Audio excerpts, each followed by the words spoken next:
Shalom. Shalom. I'm going to start with souls by giving all praise to Yahweh, Ba'ashem, Yahushai, Ba'ashem, Rakak, Wadash. Double honor to the apostles of GMS, and honor to you brothers doing the work in truth, while sincerity. Brother Ratsa Math. Yes, the brother Yakanan. Right, so, a couple brothers from the GMS London camp. And we just go into, World War III, the destruction. Right, got a couple of open scriptures to see where the spirit takes us, man. Right, because we see what's happening with Iran. We see how they're basically, letting their balls hang, as the saying goes right now, man. Right, and obviously we know, according to the precepts, that this isn't it, but it's the right direction. These are the things that we like. See, these are the things that build us up in our faith, right? Because the scriptures say, how the prophecies are for appointed time in Habakkuk 2 and 3, right? And everything's gonna happen in this right season, right? But these things are things that build us up in our faith, right? So I'll just get this one. It's Revelation 11:14. It says, the second woe is past, and behold, the third woe cometh quickly. Right? And that's talking about these 3 world wars that are to come. Right? Well, in the 3 world wars, 2 of them already happened. Right? And the third is, we're basically in the 3rd world war at the moment. We're in the midst of the 3rd. We're just waiting for it to actually commence on a carnal level. Because it's already started on, what can I call it? We're waiting for the heat. We're waiting for the heat, basically. Yeah. Waiting for the missiles to start flying on the economic level, on a geopolitical level. It's already started, man. Right? You got the saying, sanctions are roughly paraphrasing, about sanctions being like the first step towards, economic war is the first step towards like real war. Yeah. Right? You playing with a man's money. If there's gangs start, there's gangs, man, then niggas go carnal over that shit, man. Well, you saying what? I can't, But this 3rd world war, right? It's here, and this is one of the prophecies of that in the scriptures, man. Right? Because everything is in. People like to say, we ain't living in Bible times, but we are in Bible times, man. Always in Bible times. We're always in Bible times. From the beginning of time until now. Right? But people who say that, they just don't understand the scriptures, man. Yeah, and they also think that, to be, defined as living in Bible times, that means a prophecy has to be, happening every single day, so you can see it. Well, even if it did happen, you ain't got the eyes to see them prophecies. Exactly, for real. Because you're not occupied in them. So when the prophecies are actually coming to pass, like all of these things that happen with Iran and America, that is prophecy. But you don't even see it coming to pass because you're not occupied in the things that work. So you wouldn't even know anyway. That's right. Because you're right. You got all of these prophecies that are coming to pass, right? And the only ones that are seeing it, right, maybe people who are as in outside the brothers teaching the word, right? You might have people that you told in the world, and then they didn't necessarily scoff.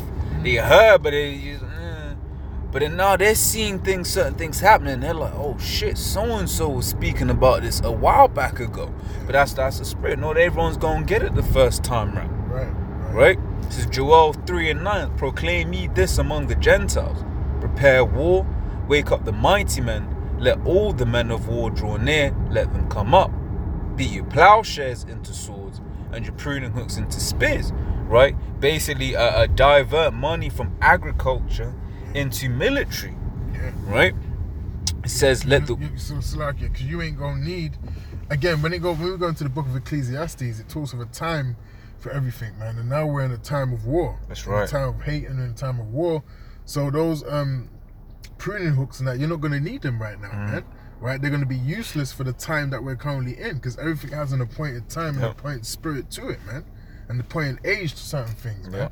Right, and now we're in a time of war, so we're in a time of, nations militarizing themselves up, getting their artillery level, on high, investing heavily in artillery. That's the kind of time that we're in right now, man. India's, investing heavily into, military equipment, because everyone's getting ready for this great war, which is World War III. It's inevitable. It's an inevitable process that has to actually commence, man. World War I happened. World War II happened. So what makes you think the Lord is going to just cancel World War III? Yeah, for real. And it's a good point made, because there here in verse 9 it says prepare war. Right?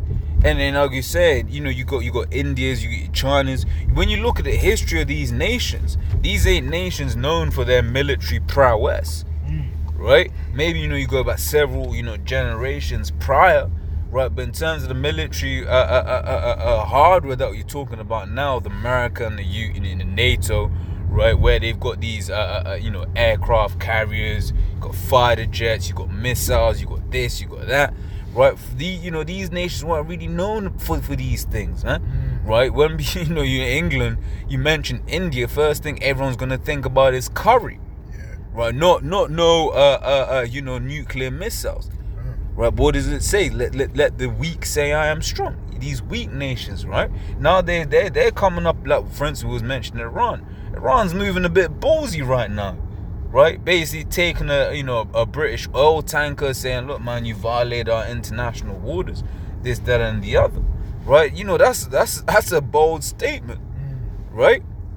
It says, "Assemble yourselves and come, all ye heathen, and gather yourselves together round about. Thither cause thy mighty ones to come down, O Yahweh. Let the heathen be wakened, right, and come up to the valley of Yahweh Shaphat." Right, Yahweh Shaphat, Yahweh, and Shaphat meaning judgment, the valley of the Most High's judgment, right? For there will I sit to judge all the heathen round about, right? And why do they need to be judged? Because they done wickedness, man. Yeah, they touched the apple of Yahweh Shemiyah's eye. Yeah. So they're gonna have to pay for that, man. You can't, touch the Yahweh Shemiyah's people and get away with it. And you just got on the way scot-free. That's not how the Lord programmed, man. Yep. It says, "Put ye in the sickle, for the harvest is ripe. Come get you down, for the press is full. The fats overflow, for their wickedness is great." So as we said, these things are happening. People are like, "Oh, but why does America need to be destroyed?" Because they done wickedness, nigga. Right. Like, what else? You think you just go and put a nation of people into slavery and get away with it? No. You think you going to commit genocide on a group of people and get away with it? No. That's right. Right? All of the wickedness that Esau, the so-called white man, has done throughout the ages, that has to be paid back. Yep. Right? That's why it says in I believe it's Nahum 103, the Lord will not acquit the wicked. They're gonna receive their judgment in full. That's right. Hey, you got that film Paid in Full. Yep, that's right. Yeah. That's right. Paid in full, man. And that's what they're gonna get. That's why it says in Revelations also, reward her double as she was rewarded unto you, man. That's right. Because why her sins are mounted up to heavens, man. The Lord has allowed that tab of Esau Edom to be raked up, right, to such a momentum that the Lord is going to bring out a great judgment to balance that out. Yeah. Hey, Pete, everyone likes talking about the Amex Black Card, American Express. Lord gave Esau, the credit card of all credit cards, and he's been running up that tab. He's been running up that tab, but now he's got his prophets out there, coming out saying, "Look, man, you're gonna have to pay for this tab suit." But what does he do? He keeps spending. He keeps like, fuck them guys, man. He keeps building up on that tab, and pros like, "Hey, you can do that, but you're gonna have to pay for this tab, right?" And then eventually, well, what you gonna have? You're gonna have the bailiffs come, right? The bailiffs gonna come and they gonna take your shit. And by that, they gonna take the kingdom, man. Scripture says in Daniel, the saints shall take the kingdom. It ain't gonna be no nice UN meeting where it's like, guys, please. I mean, you not really been doing a good job of this. What we're gonna do is we're gonna take the kingdom, because Esau ain't gonna do that. He ain't gonna just let this kingdom go. Right, so the scripture says the saints shall take the kingdom, man. Right, and that's going to be given to us through force by Yahweh Shem Yahushai. Right? It says multitudes in the valley of decision, for the day of Yahweh is near in the valley of decision. Right? So a lot of people going to die in this destruction, man. That's right. Right? So Isaiah 34:1. Come near, ye nations, to hear, and hearken, ye people. Let the earth hear, and all that is therein, the world and all things that come forth of it. But the indignation of Yahweh is upon all nations. Right. Indignation means righteous anger. Yep, that's right. Yep. It also says in I believe it's Micah 5:15 regarding the righteous anger of the Lord also, man. So that's a continual theme that you're seeing through the scriptures regarding the Lord's righteous indignation, man. Because there is such a thing as hating righteously. Yeah. as long as it's balanced, and as long as it's for the right cause. And hating Esau is a righteous thing. Oh yeah. Because he was made to be hated. He's the wicked that the Bible speaks of, man. You're not supposed to love the wicked. You're supposed to hate the wicked, man. You know? Yep. Hey, scripture says, yeah, love the good and hate the wicked. Exactly. Roughly paraphrasing. Go on. Right? You know, I'm trying to remember. It says, do I not hate them that hate thee? Something like that. Right? It says, for the indignation of Yahweh is upon all nations, and his fury upon all their armies. He hath utterly destroyed them. He hath delivered them to the slaughter. Their slain shall be cast out, right? And the stink shall come up out of the cocks. Yeah, because he gonna be death like never before seen on the face of this planet, man. Yeah, death upon death. Yeah, that's right. Death upon death, man. Yeah. Right? It's, in fact, let me load that one up, because there's more in Isaiah. In second Ezra. Oh shit, right, yeah. Let me try a fucking spell. Oh, you know the one where it says you know when it says these shall the sword destroy. It's the second Ezra. Let me look for it real quick. These shall the sword destroy. Yes, roughly paraphrasing. It's like in terms of famine and all of that. Let me see. Finding page.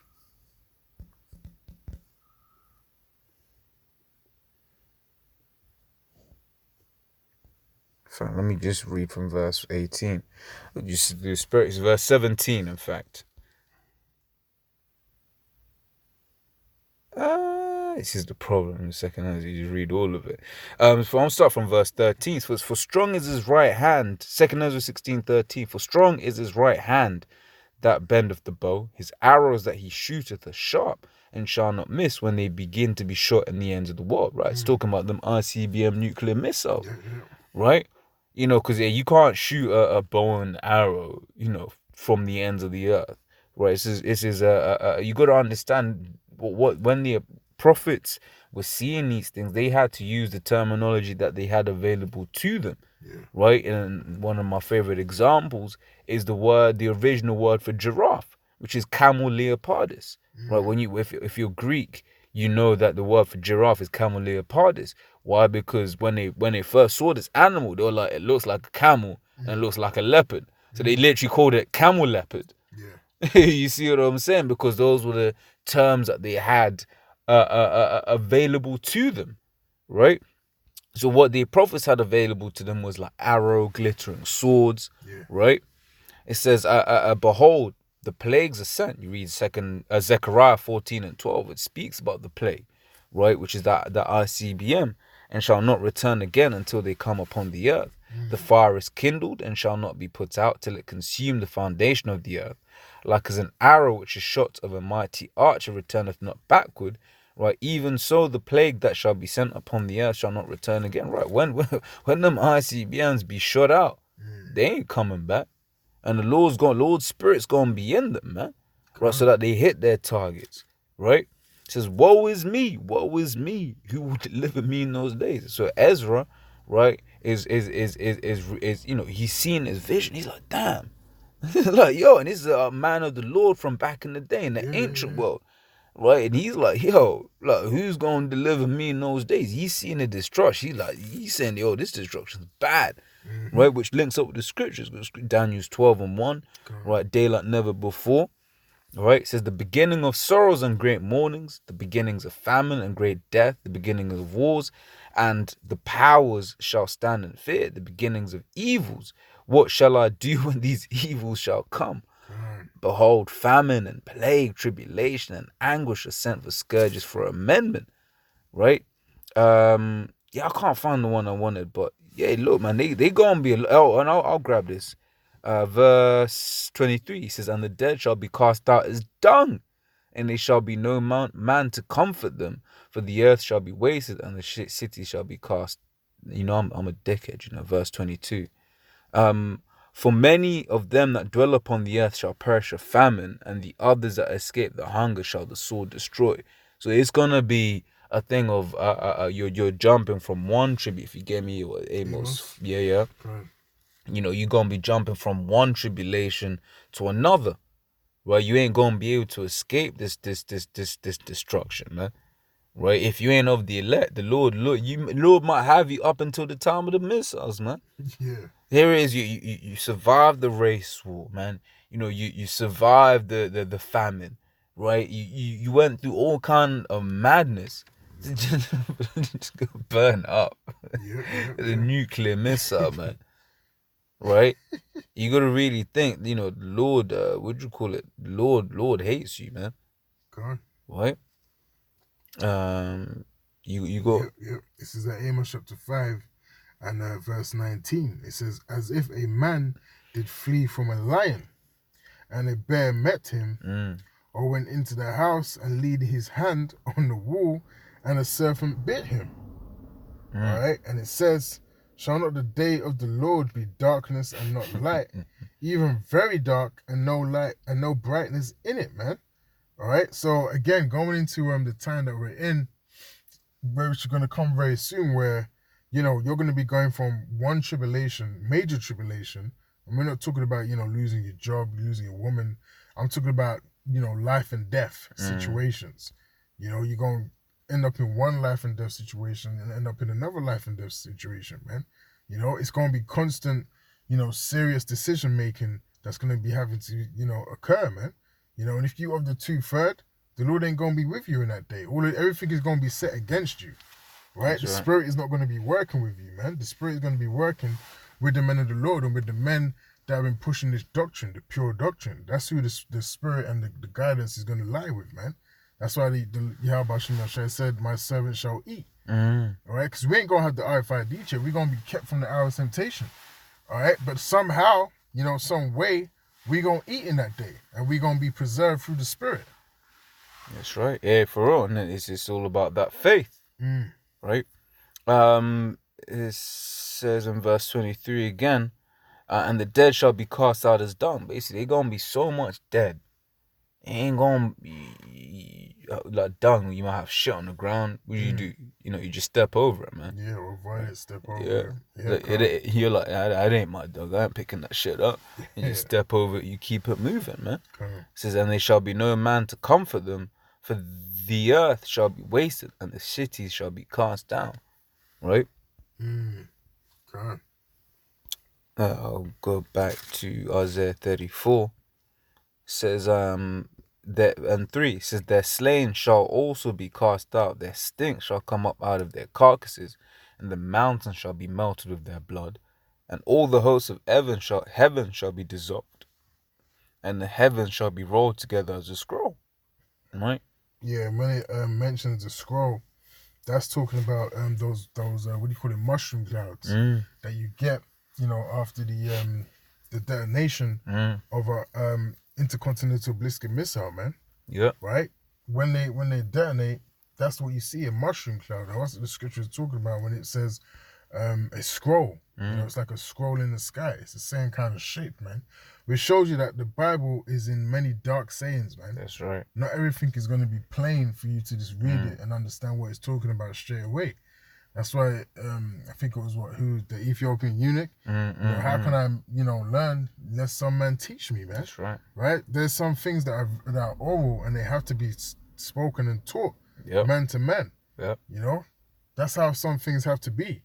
That's how the Lord has set up in the Spirit. That some things literally have to be taught so you can understand them. Yep.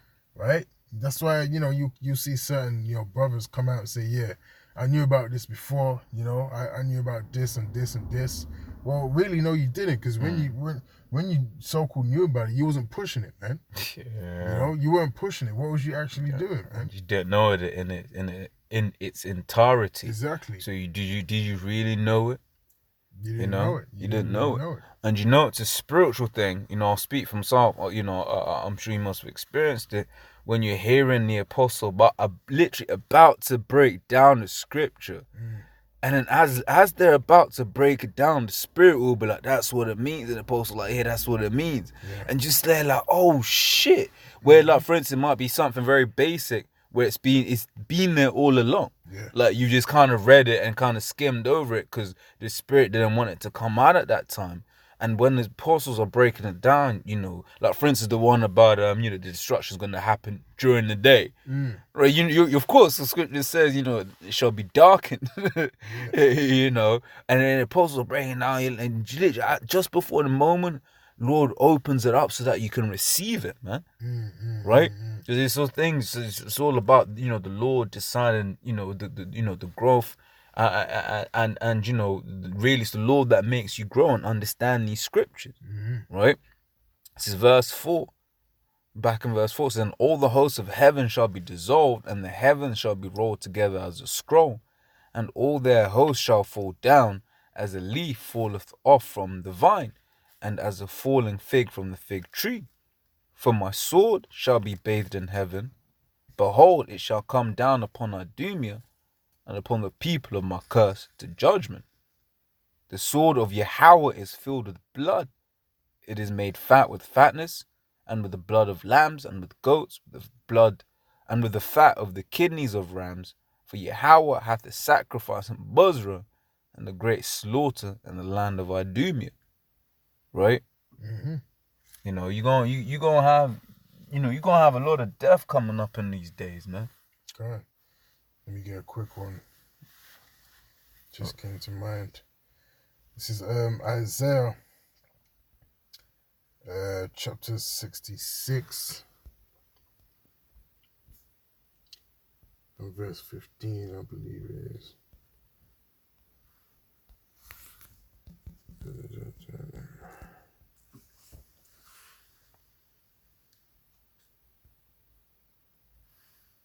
No, that's not even the one. Isaiah 66:15. Yeah, it's not that one. Let's talk about the chariots. Where's the one where it's talk about 16? 16.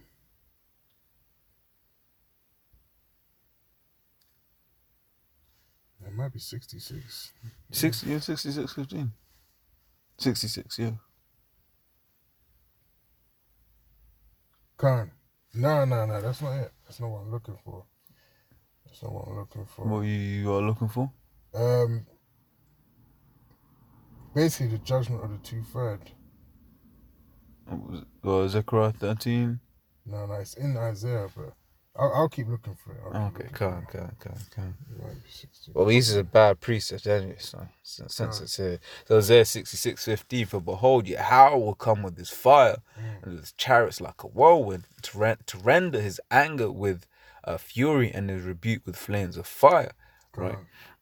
So you're going to have the destruction, and you also going to have the chariots of the Lord, coming in and fucking shit up, man. Right? Which is just and beautiful, because it's, this world is wicked, right? So for by fire and by his sword will Yahweh plead with all flesh, right? And that word plead there, if I'm not mistaken, Shaphat, which is judge, man. Right? It says, and the slain of the Lord Yahweh shall be many. Right, so once again, reiterating that point is, and there shall be a lot of death in these last days, and there's destruction to come, right? And then what else? I've got this is Isaiah 54:16. It says, behold, I have created the smith that bloweth the coals in the fire, and that bringeth forth an instrument for his work, and I have created the ways to destroy. Right? It was going into this at the camp today. I would borrow a car.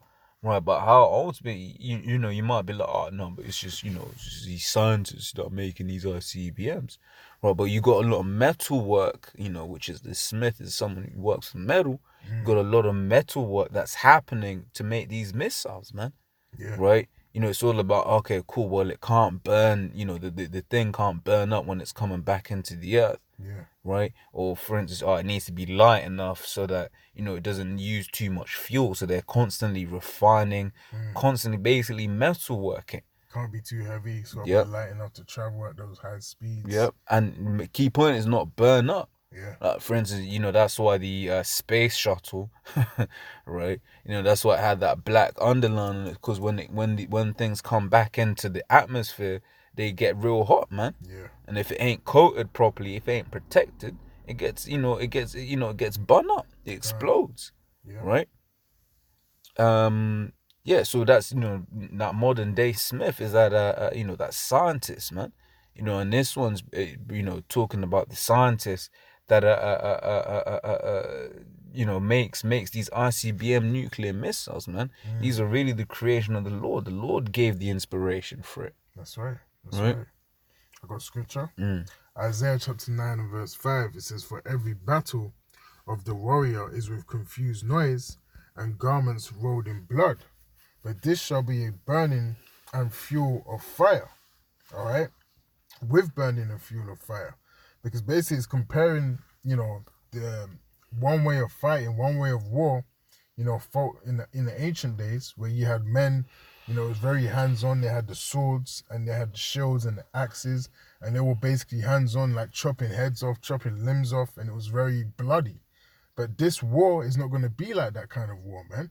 This is going to be a war of fuel of fire. This is going to be a war that, you're going to have both parties using nuclear weapons to fight this war, man. Using fire to fight this war.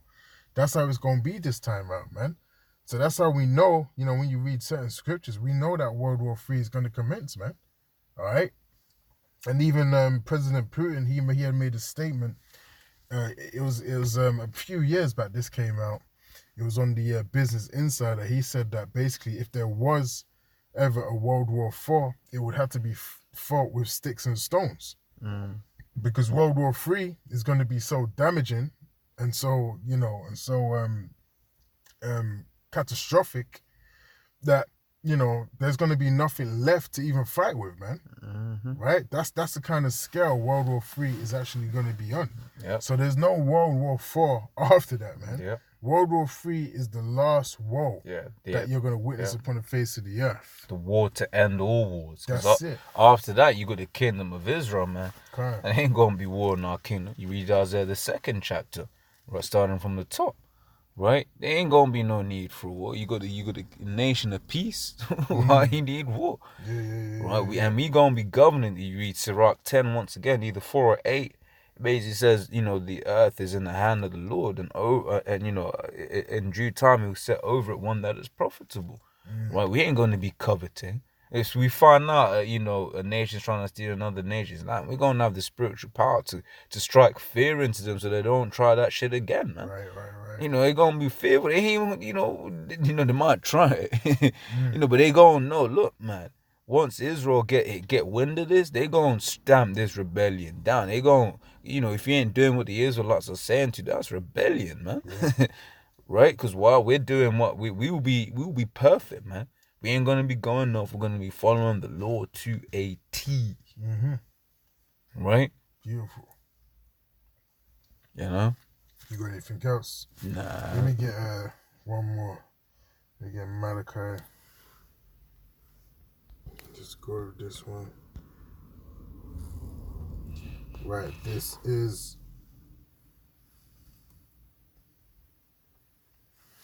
where is it?